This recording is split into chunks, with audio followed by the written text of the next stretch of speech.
എല്ലാവർക്കും സുഖമല്ലേ? എല്ലാവർക്കും സുഖമാണെന്ന് വിചാരിക്കുന്നു. അപ്പോൾ നമുക്ക് നമ്മുടെ വീഡിയോ സ്റ്റാർട്ട് ചെയ്യാം. അപ്പോൾ അതിന് മുൻപായിട്ട് കുറച്ച് കാര്യങ്ങൾ പറഞ്ഞു തരാനുണ്ട്. അപ്പോൾ ആദ്യമേ തന്നെ പറയുന്നത് എന്താണെന്ന് വെച്ചിട്ടുണ്ടെങ്കിൽ ചാനൽ സബ്സ്ക്രൈബ് ചെയ്യാൻ മറക്കരുത്. നിങ്ങളുടെ സപ്പോർട്ട് കൂടിയേ തീരും. അപ്പോൾ ഇന്ന് നമ്മുടെ റെസിപ്പി എന്ന് പറയുന്നത് നല്ല ഉഗ്രനായിട്ടുള്ള പേടയുടെ റെസിപ്പിയാണ്. അപ്പോൾ ഇൻസ്റ്റൻ്റ് ആയിട്ടുള്ള പേടയുടെ റെസിപ്പി ഇഷ്ടംപോലെ നിങ്ങൾ കണ്ടിട്ടുണ്ടാവും. ട്രഡീഷണൽ ആയിട്ടുള്ള മെത്തേഡ് നിങ്ങൾക്ക് അറിയുന്നുണ്ടാവും. പക്ഷേ ട്രഡീഷണൽ മെത്തേഡ് എന്ന് പറഞ്ഞാൽ കുറച്ച് ടൈം എടുക്കുമെന്ന് വെച്ചാലും വളരെ എന്താ പറയുക, നമുക്ക് കയ്യിലുള്ള ഐറ്റംസ് കൊണ്ട് തന്നെ പേട ഉണ്ടാക്കിയെടുക്കാൻ പറ്റും. വളരെ നല്ലതാണത്. ഇടയ്ക്ക് പിള്ളേർക്കൊക്കെ ഉണ്ടാക്കി കൊടുക്കാനായിട്ട് പറ്റിയ ഐറ്റമാണ്. അവർ കഴിക്കുകയും ചെയ്യും. അപ്പോൾ എങ്ങനെയാണ് ട്രഡീഷണൽ ആയിട്ടുള്ള മെത്തേഡിൽ പേട ഉണ്ടാക്കണമെന്ന് നമുക്ക് കാണാം. അതായത് നമ്മുടെ സാധാരണ വെള്ള നിറത്തിലുള്ള പേട, അതിൽ നിന്ന് തന്നെ നമുക്ക് ഡിഫറെൻറ്റ് വെറൈറ്റിയിൽ എങ്ങനെ ഡിഫറെൻറ്റ് ഡിസൈനിൽ നമുക്ക് പേട ഉണ്ടാക്കിയെടുക്കാമെന്ന് നോക്കാം. അപ്പോൾ ആദ്യം നമ്മൾ ട്രഡീഷണൽ ആയിട്ടുള്ള മെത്തേഡിൽ പേട ഉണ്ടാക്കും. അതിൽ നിന്നാണ് നമ്മൾ മറ്റുള്ള ഡിസൈൻസ് ഉണ്ടാക്കുന്നത്. അപ്പോൾ കുറച്ച് ഫുഡ് കളറൊക്കെ ചേർത്തിട്ടാണ് ഉണ്ടാക്കുന്നത്. അത് അവരും അങ്ങനെ തന്നെയാണ്. ഈ എന്താ പറയുക, ഈ സ്വീറ്റ് ഷോപ്സിലൊക്കെ അവരും ഫുഡ് കളറാണ് യൂസ് ചെയ്യുന്നത്. അപ്പോൾ അത് വെച്ച് നമുക്ക് എങ്ങനെ ഉണ്ടാക്കാൻ നോക്കാം. ഫുഡ് കളർ ആഡ് ചെയ്യാൻ ഇഷ്ടമില്ലാത്തവരാണെന്ന് വെച്ചാൽ ട്രഡീഷണൽ ആയിട്ടുള്ള പേട, വെള്ള നിറത്തിലുള്ള പേട റെസിപ്പി ഞാൻ പറഞ്ഞു തരുന്നുണ്ട്, അത് ചെയ്താൽ മതി. അതല്ലെങ്കിൽ ഈ സ്വീറ്റ് ഷോപ്പിലൊക്കെ പോയി കഴിക്കുന്നവരാണെന്ന് വെച്ചിട്ടുണ്ടെങ്കിൽ നിങ്ങളുടെ വീട്ടിലൊന്ന് ഉണ്ടാക്കി നോക്കൂ. നിങ്ങൾക്ക് ഗസ്റ്റിന് വരുമ്പോൾ കൊടുക്കാം. അതുപോലെ തന്നെ ഗസ്റ്റിന് വീട്ടിലേക്ക് പോകുമ്പോൾ നമുക്കൊരു ഗിഫ്റ്റായിട്ട് ഈ പാക്ക് കൊണ്ട് കൊടുക്കാം. അപ്പോൾ അവർക്കും സന്തോഷമാവും, അവർക്കൊരു അത്ഭുതമാവും. അപ്പോൾ നമുക്ക് വീഡിയോയിലേക്ക് കടന്നാലോ. അപ്പോൾ നമുക്ക് ആദ്യമേ തന്നെ ഒരു ചൂടുകട്ടിയുള്ള പാത്രം എടുക്കാം. നല്ല വലിയ എന്താ പറയുക, ചീനച്ചട്ടിയൊക്കെ ഉണ്ടെന്ന് വെച്ചിട്ടുണ്ടെങ്കിൽ അതായിരിക്കും നല്ലത്. അപ്പോൾ അതിലേക്ക് നമ്മൾ ഒരു ഗ്ലാസ് നല്ല കൊഴുപ്പുള്ള പാൽ ഒഴിച്ചു കൊടുക്കുക. ലോ ഫ്ലെയിമിലാക്കുക. നല്ലപോലെ ഇളക്കി കൊടുക്കുക. ഒരുപാട് ടൈം എടുക്കും ഇത്. അതുപോലെ തന്നെ നമ്മൾ ഇതിലേക്ക് ആദ്യമേ തന്നെ ഒരു 2.5 തൊട്ട് 2.25 ടേബിൾ സ്പൂൺ വരെ പഞ്ചസാര ചേർത്ത് കൊടുക്കാം. ഏകദേശം ഒരു 2.5 ഒക്കെ മതിയാവും. എന്നാലും നമ്മൾ പുറത്തുനിന്ന് മേടിക്കുന്ന ആ ഒരു മധുരം കിട്ടണമെങ്കിൽ ഒരു 2.25 ചേർത്ത് കൊടുക്കേണ്ടി വരും. അപ്പോൾ 2.25 ടേബിൾ സ്പൂണ് പഞ്ചസാര ചേർത്ത് കൊടുക്കുക. നന്നായി ഇളക്കി കൊടുക്കുക. ശരിക്കും പറഞ്ഞു കഴിഞ്ഞാൽ പാല് വറ്റിയിട്ട് പകുതി അളവാകുമ്പോഴാണ് പഞ്ചസാര ചേർക്കുക. പൊടിച്ച പഞ്ചസാരയാണ് ചേർക്കുക. ഞാൻ പിന്നെ ആദ്യമേ ചേർത്തു, അതുകൊണ്ടൊന്നും ഡിഫറൻസ് ഒന്നും വരാൻ പോകുന്നില്ല. എന്നിട്ട് സൈഡിലൊക്കെ ഇതുപോലെ ഇങ്ങനെ നന്നായിട്ട് ഇളക്കി കൊടുക്കണം. സൈഡിലൊക്കെ പിടിച്ചതൊക്കെ നല്ലപോലെ ഇളക്കിയെടുക്കാം. ഇത് നോൺ സ്റ്റിക്ക് പാൻ ആയതുകൊണ്ട് അത്ര പ്രോബ്ലം ഉണ്ടാവില്ല. പക്ഷേ മറ്റുള്ള പാത്രങ്ങളൊക്കെ ആകുമ്പോൾ ചിലപ്പോൾ അടി പിടിക്കാനൊക്കെ ചാൻസ് ഉണ്ട്. പിന്നെ സൈഡിൽ ഇങ്ങനെ പിടിച്ച് ചിലപ്പോൾ കരിയാനുള്ള ചാൻസൊക്കെ ഉണ്ട്. അപ്പോൾ അതൊക്കെ നോക്കിയിട്ട് ചെയ്യുക. ലോ ഫ്ലെയിമിലാക്കി ചെയ്യുന്നത് നല്ലത്.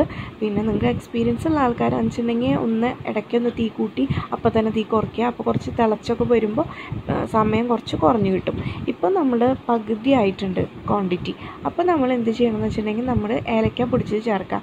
അപ്പോൾ ഈ ഒരു അളവിന് ഏകദേശം 2-3 നുള്ള് ഏലക്ക പൊടിച്ചത് മതിയാവും. അപ്പോൾ നിങ്ങൾ മിക്സിയിലിട്ട ഏലക്ക കുറച്ച് പഞ്ചസാരയും ചേർത്തിട്ട്, എങ്ങനെയാണ് നിങ്ങൾ ഏലക്കായ പൊടിക്കുന്നത്, അല്ലെങ്കിൽ ഏലക്കായ പൊടിച്ച് വെച്ച് നിങ്ങളുടെ വീട്ടിലുണ്ടാവില്ല, അത് 2-3 നുള്ള് ചേർത്ത് കൊടുക്കുക. ഞാൻ ക്രഷ് ചെയ്തിട്ടാണ് ചേർത്ത് കൊടുത്തത്. അപ്പോൾ ക്രഷ് ചെയ്ത് ചേർത്ത് കൊടുത്താൽ അതിൻ്റെ അത് ഇങ്ങനെ കാണാം നമുക്ക്. എനിക്ക് എന്താ പറയുക, നമ്മൾ വീട്ടിലുണ്ടാക്കുന്നതുകൊണ്ട് അതൊരു പ്രശ്നമില്ലല്ലോ. നിങ്ങൾ നിങ്ങളുടെ ഏലക്കായ പൊടിച്ചതായിട്ട് ചേർത്ത് കൊടുത്താൽ മതി. 2-3 നുള്ള് ചേർത്ത് കൊടുത്താൽ മതി. നന്നായിട്ട് ഇളക്കി കൊടുക്കാം.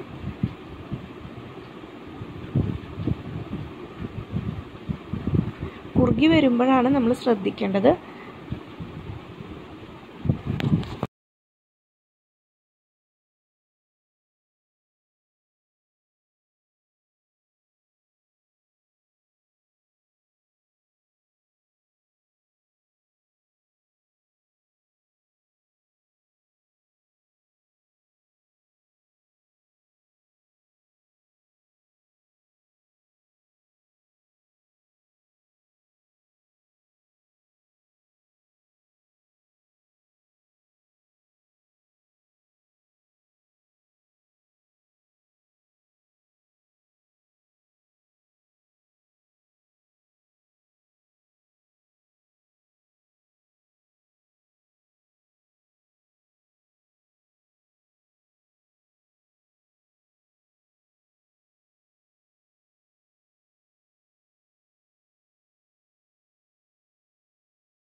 നമ്മൾ ഏലക്കായ പൊടിച്ചത് ഇട്ടതിന് ശേഷം ഒരു 1/4 ടീസ്പൂണ് നമുക്ക് നെയ്യും കൂടി ചേർത്ത് കൊടുത്തിട്ടുണ്ടായിരുന്നു. ഇപ്പോൾ ദേ ഒക്കെ നന്നായിട്ട് ആയി വന്ന് ഇപ്പോൾ നല്ല സോഫ്റ്റ് ആയിട്ടുള്ള പേടയായിട്ട് വന്നിട്ടുണ്ട്. ഇത് നമ്മുടെ ശരിക്കും പറഞ്ഞാൽ പേടയായി എന്ന് പറയാൻ പറ്റില്ല. ഇത് ഒരു പാൽഗോവ മോഡൽ എന്ന് പറയാൻ പറ്റുള്ളൂ. സോഫ്റ്റാണ് ഇത്. അപ്പോൾ ഈ സോഫ്റ്റ്നെസ് നമുക്ക് ഉണ്ടായിക്കഴിഞ്ഞാൽ ഉരുട്ടി കഴിഞ്ഞാൽ ശരിക്കും അത് അവിടെ ഇരിക്കില്ല. ഇത് കുറച്ച് ഇത്തിരി കട്ടിയായിട്ട് വരണം. അപ്പോൾ ലോ ഫ്ലെയിമിൽ തന്നെ ഇട്ട് നല്ലപോലെ ഇളക്കി കൊടുക്കുക.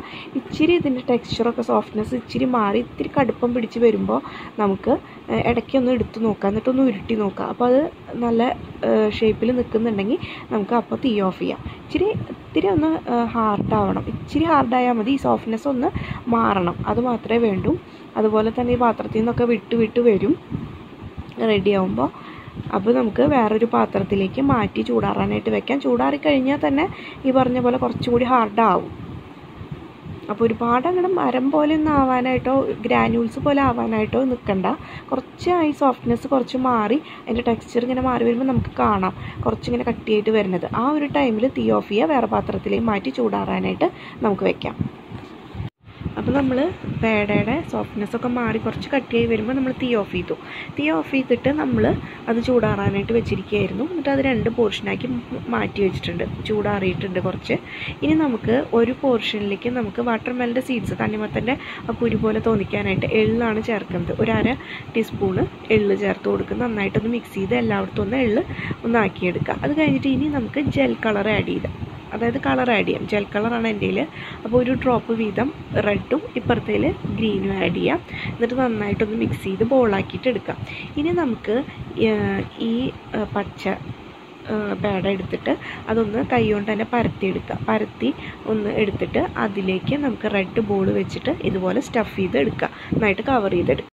ഇതാണ് നമ്മുടെ വാട്ടർമെലൻ പേട. ഇനി നമുക്ക് ആവശ്യത്തിനുള്ള ഷേപ്പിൽ കട്ട് ചെയ്തെടുക്കാം. അപ്പോൾ ഞാൻ ഒന്നുകൂടി പറഞ്ഞുതരാം. നമ്മൾ പച്ച പേട എടുത്തിട്ട് നന്നായിട്ടൊന്ന് കൈ കൊണ്ട് പരത്തിയെടുക്കുക. പരത്തിയിട്ട് അതിൻ്റെ ഉള്ളിൽ റെഡ് പേട വെച്ചിട്ട് നമ്മൾ പച്ച പേട കൊണ്ട് ഫുള്ള് അതിൻ്റെ ഇതുകൊണ്ട് കവർ ചെയ്ത് എടുത്തിട്ടുള്ള ബോളായിട്ട് വെച്ചിരിക്കുകയാണ്. അപ്പോൾ നമ്മൾ വാട്ടർമെലൻ പേട ഇപ്പോൾ റെഡി ആയിട്ടുണ്ട്. ഇനി നമുക്ക് കട്ട് ചെയ്തിട്ട് ആ ഒരു പാറ്റേൺ ഉണ്ടാക്കാം. അപ്പോൾ കട്ട് ചെയ്യുമ്പോൾ അതിൻ്റെ ഷേപ്പ് കുറച്ച് വ്യത്യാസം ഉണ്ടാവും, കുഴപ്പമില്ല. നമ്മൾ പിന്നീട് അത് ഷേപ്പ് ആക്കിയെടുത്താലും മതി. അപ്പോൾ എള്ള് കാണുന്നില്ലെങ്കിൽ നമ്മൾ കുറച്ച് എള്ള് വേറെ എടുത്തിട്ട് ഒന്ന് അവിടെ ഇവിടെയൊക്കെ പ്രസ് ചെയ്ത് വെച്ചാൽ മതി.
അപ്പോൾ വാട്ടർമെലൺ തണ്ണിമത്തൻ്റെ ഷേപ്പിലുള്ള ആക്കി വെച്ചത് കട്ട് ചെയ്യുമ്പോൾ ഇങ്ങനെ ഇരിക്കും. അപ്പോൾ ഷേപ്പ് കുറച്ച് വ്യത്യാസമൊക്കെ ഉണ്ടാവും, അതൊന്ന് ഷേപ്പ് ചെയ്ത് എടുത്താൽ മതി. അപ്പോൾ വീഡിയോയുടെ ലെങ്ത്ത് കുറച്ച് കൂടുതലായ കാരണം കൊണ്ടാണ് ഞാൻ ഫാസ്റ്റാക്കി വിട്ടത്. അപ്പോൾ നമ്മൾ വെറും 2 ഗ്ലാസ് പാലുകൊണ്ടാണ് ഇത്രയും നമ്മൾ സ്വീറ്റ്സ് ഉണ്ടാക്കിയെടുത്തതും.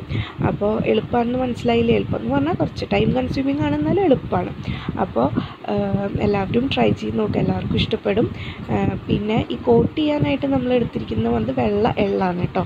അപ്പോൾ വെള്ള എള്ളിന് പകരം കറുത്ത എള്ള് വേണമെന്ന് വെച്ചാൽ അത് യൂസ് ചെയ്യാം, ഇഷ്ടമുള്ളവർക്ക്, അതിൻ്റെ ഫ്ലേവർ ഇഷ്ടമുള്ളവരാണെങ്കിൽ. അല്ലെങ്കിൽ നമുക്ക് വെള്ള കസ്കസ് ഇല്ലേ, മസാലയിലൊക്കെ യൂസ് ചെയ്യുന്ന തരിതരി പോലെയുള്ളത്, അത് യൂസ് ചെയ്ത്, അതാണ് നോർമലി യൂസ് ചെയ്യുന്നത്. അപ്പോൾ അത് യൂസ് ചെയ്തിട്ടും കോട്ട് ചെയ്യാം. പിന്നെ ഫില്ലിങ് ഇത് പറഞ്ഞ പോലെ ഇഷ്ടമുള്ളത് നിങ്ങൾക്ക് ചെയ്യാം. ഡേറ്റ്സ് വെച്ച് ഫില്ല് ചെയ്യാം, അല്ലെങ്കിൽ ഇപ്പോൾ പറഞ്ഞ പോലെ കാഷ്യൂസ്, പിസ്താഷ്യൂസ്, ആൽമണ്ട്സ്, വാൾനട്ട്സ്, അങ്ങനെ എന്തുണ്ടെങ്കിലും അതൊക്കെ വെച്ച് നിങ്ങൾക്ക് ഫില്ല് ചെയ്യാവുന്നതാണ്. അതുപോലെ എല്ലാവരുടെ കയ്യിലും കാഷ്യൂ നട്ട്സ് ഉണ്ടാവും ഇല്ലേ, അതുപോലെ കിസ്മിസ്, ഇതൊക്കെ വെച്ചിട്ട് ഫില്ല് ചെയ്യാവുന്നതാണ്. പിന്നെ ജെൽ കളറ്, ഫുഡ് കളർ എന്ന് പറയുമ്പോൾ ജെല്ലിൻ്റെ കളറ്, അല്ലെങ്കിൽ ലിക്വിഡ് അല്ലെങ്കിൽ പൗഡർ, ഇതിലേതെങ്കിലും രൂപത്തിൽ യൂസ് ചെയ്യാം. നല്ല ബ്രാൻഡ് നോക്കി മേടിക്കാം, നല്ല ക്വാളിറ്റി ഉള്ളത് നോക്കി മേടിക്കാം. പിന്നെ ഫുഡ് കളർ യൂസ് ചെയ്യാൻ ഇഷ്ടമില്ലാത്തവരാണെങ്കിൽ നോർമൽ വെള്ളപ്പേട ഉരുട്ടിയെടുത്ത് അതിൻ്റെ മുകളിൽ നമ്മൾ കാഷ്യൂസോ പിസ്തയോ വെച്ചാൽ മതി. എല്ലാവർക്കും ഇഷ്ടപ്പെട്ടില്ല, എല്ലാവരും ട്രൈ ചെയ്ത് നോക്കുക. അതുപോലെ തന്നെ നമുക്ക് അടുത്ത വീഡിയോയിൽ കാണാം. അതുവരേക്കും ബൈ. ചാനൽ സബ്സ്ക്രൈബ് ചെയ്യാൻ മറക്കരുത് കേട്ടോ. ഓക്കേ.